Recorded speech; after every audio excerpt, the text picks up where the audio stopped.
Assalamualaikum warahmatullahi wabarakatuh. Selamat berjumpa dengan tutorial kimia bersama urip.info.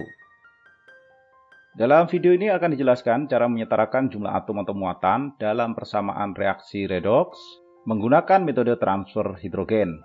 Reaksi yang kita setarakan MnO2 direaksikan dengan KClO3 dan KOH menghasilkan K2MnO4, KCl dan H2O. Reaksi ini berlangsung dalam suasana basah. Kalau kita menggunakan metode transfer hidrogen, pertama yang harus kita lakukan adalah memasangkan spesi-spesi ini. Paling tidak ada 2 pasang yang akan kita dapatkan. Nanti pasangan itu berupa reaksi reduksi dan salah satunya berupa reaksi oksidasi. Sekarang kita pasangkan. Kita ambil salah satu saja. Dalam hal ini MnO2. Kita akan pasangkan spesi yang mengandung Mn di ruas kanan. Jadi yang kita fokuskan di sini adalah unsur selain O dan H. Mn di kiri ada, maka yang di kanan juga harus ada. Dan spesi yang mengandung Mn di ruas sebelah kanan adalah K2MnO4. Jadi ini kita tambahkan K2MnO4. Kita periksa lagi di sini. Ternyata di ruas sebelah kanan ini ada K. Maka yang di ruas sebelah kiri ini harus ada K. Dan yang paling aman untuk kita pilih ini adalah KOH. Di sini KOH mungkin berperan sebagai pemberi suasana saja. Unsur selain O dan H sudah ada di kedua ruas. Untuk O dan H kita abaikan dulu. Selanjutnya pasangan kedua. Ini tersisa KClO3. KClO3 kita pasangkan spesi yang di ruas sebelah kanan mengandung K dan mengandung Cl.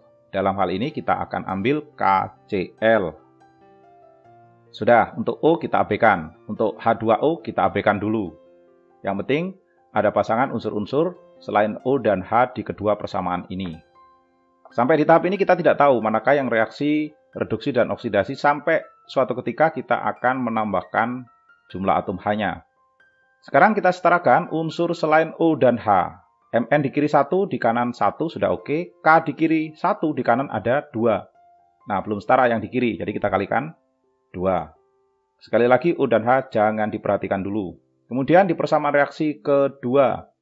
K di kiri 1, di kanan 1 sudah oke. Cl di kiri 1, di kanan juga 1. Berarti sudah setara, tidak perlu diubah koefisiennya.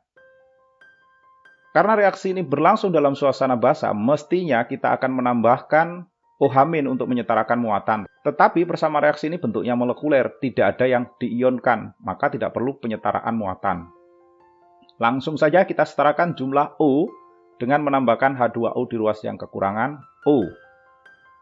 Pada persamaan pertama, O di kiri ada 2 dan 2 ya ini, ada 4. Kemudian di ruas sebelah kanan ternyata sudah ada 4. Berarti sudah setara jumlah O-nya. Kita lanjut ke persamaan kedua.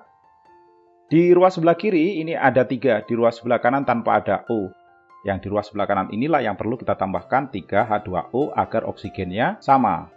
Selanjutnya kita setarakan jumlah H dengan menambahkan atom H. Atom H di sini ditandai dengan tanda kurung siku untuk membedakan dengan HH yang lain. Persamaan pertama jumlah H di kiri ada 2. Di kanan tidak ada H, jadi yang di kanan ini kita tambahkan 2 atom H.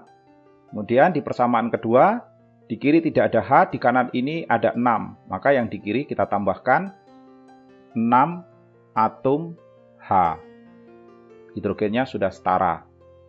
Dari sinilah kita bisa menyimpulkan bahwa reaksi pertama merupakan reaksi oksidasi karena dia melepaskan hidrogen, sementara di persamaan reaksi kedua merupakan reaksi reduksi karena dia menangkap atau menerima hidrogen. Dalam metode transfer hidrogen ini, jumlah hidrogen yang dilepas dengan yang diterima ini harus sama. Faktanya ini belum sama. Maka di persamaan reaksi yang pertama ini, semua spesi harus kita kalikan 3 agar atom hidrogen yang dilepas sama dengan 6. Hasilnya kita letakkan di bawah. Semua spesi di persamaan pertama kita kalikan 3. Di sini tampak hidrogen yang dilepas sebanyak 6 dan yang diterima sebanyak 6. Ini menunjukkan bahwa terjadi transfer hidrogen dari persamaan reaksi pertama diterima hidrogen itu oleh persamaan reaksi yang kedua ini. Nah, transfer hidrogen yang sebanyak 6 ini ekuivalen dengan transfer elektron kalau kita menggunakan metode setengah reaksi atau metode ion elektron. Jadi kalau yang ditransfer hidrogennya sebanyak 6, maka elektron yang ditransfer juga sama dengan 6. Bila dalam satu soal ditanyakan berapakah jumlah elektron yang terlibat dalam persamaan reaksi redoks ini, jawabannya sama dengan 6. Jadi elektron yang ditransfer sebanyak 6 setara dengan jumlah hidrogen yang ditransfer. Selanjutnya kita tinggal gabungkan kedua persamaan reaksi ini. Kita gabungkan ruas kiri dengan ruas kiri, ruas kanan dengan ruas kanan. Sudah kita gabungkan ini. Selanjutnya kita akan eliminir spesies sejenis yang muncul di kedua ruas. Dalam hal ini, di sini tadi di ruas kiri ada 6H, di ruas kanan ada 6H. 6H yang di dalam tanda kurung siku itu ya. Kita bisa hapus. Kita periksa lagi. Sudah tidak ada yang sama di ruas kiri dan kanan. Kemudian kita periksa di ruas kiri, ternyata tidak ada yang sama sekali. Kemudian di ruas kanan juga semuanya berbeda spesiesnya.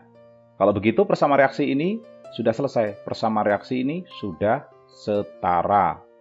Bila kita mengikuti proses dari awal sampai akhir secara detail dan cermat, pasti hasil terakhirnya ini sudah setara, tidak perlu lagi diperiksa. Namun kalau kurang yakin, silakan dicoba untuk diperiksa sendiri.